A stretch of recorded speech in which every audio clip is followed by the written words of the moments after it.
Ako ang kulay sa ilog ng buhay na maaaring magdala sa iyo sa dapat mong paroonan. Gaano man katinig ang daan at gaano man katinig ka panganib ang agos ng tubig. Alam mo kung saan ako makaroon? Alam ko ang iba't ibang kulay ng damdamin. Alam ko ang bawat hakbang ng buhay dahil ako ang mag-aalig sa iyo. Sasama mo ako sa aking pumuntahan. Kung yayayain mo ako, kung naaaniyakan mo ako, sasamahan kita. Pero paano ba tayo yayain pag-ibig? At paano ba tayo aniyahan? Hindi madali tao.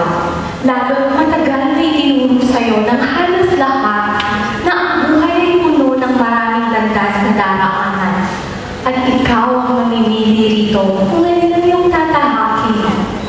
Oo, naalala ko. Sinabi ng mga teachers ko noon na life is full of choices and we are free to choose which way we want to go. Ang sinasabi nilang pamimilian ay kung magiging mali at masama ka lamang. Eh kung ganun pala, dapat din nakanagtang sa'yo kanina kung yayayain kita o hindi. Maaring niyaya mo na ako noon kahit hindi mo pa ako kilala. Maaring nagawa mo na. Nagawa mo nung unang nadama mo ang pag-ibig. Tapos puso ko minahan. Ang ikaw sa taas sa kayamanan. Pero basta nalaman niya ako iniwan. Pero hindi pag-ibig ang nadama mo yun kay kayamanan. Ang pag-ibig na sinasabi ko ay wagas at dalisay na pagtatanging walang halong pag-ingot. Anong klaseng pag-ibig yung pag-ibig? Tao, ang tatlong pag-ibig na namin makapagligtas sa'yo.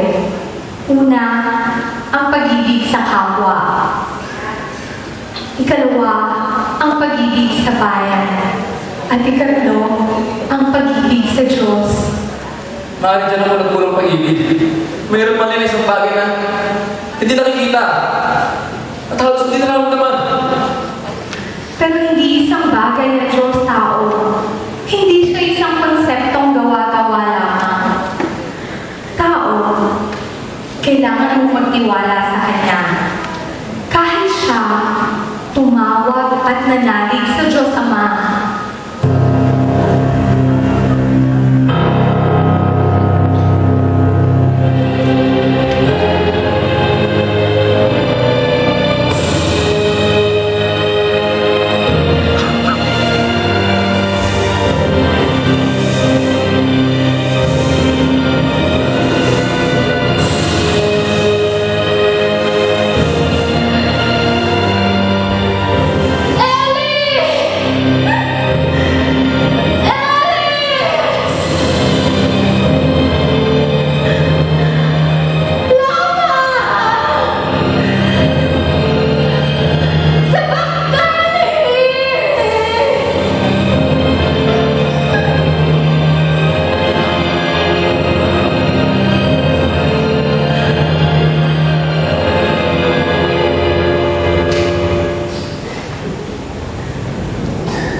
Tatawagin ko ang apat na kumakatawan sa akin.